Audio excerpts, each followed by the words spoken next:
எப்படி இங்க வந்த? உன்னை பார்க்கதான் காடு மலையெல்லாம் தாண்டி வந்தேன். பொய் சொல்லாத.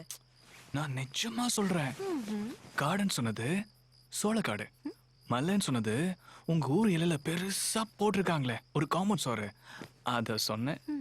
என் வீடு எப்படி கண்டுபிடிச்ச? ஆ, இந்த பூக்கிட்ட கேட்டேன்.